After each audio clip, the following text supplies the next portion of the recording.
Welcome to Guide Guru. We hope this video helps. You start by selecting the right fingerprint module and planning its placement. Pick USB for simple PC integration or TTL/SBI for microcontroller builds. This affects drivers and wiring. Once done, confirm the sensor's voltage and available current from your power rail so you avoid brownouts. Next, mark the cabinet panel for the cutout and standoffs. Measure twice. Make sure cables can reach your controller without sharp bends, because signal integrity matters for reliable reads.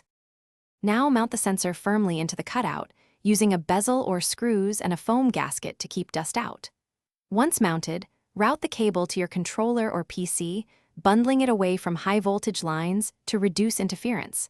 Ensure a common ground. Then install the manufacturer's drivers or the SDK on your system, or load the fingerprint library onto your microcontroller. After drivers are installed, open the test utility to confirm the device enumerates and that you can get raw captures.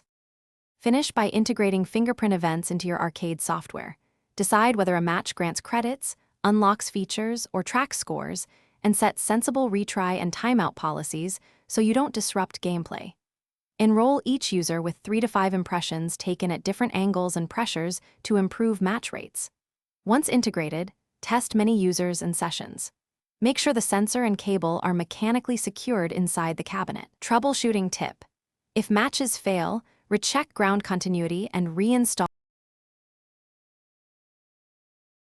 Thanks for watching.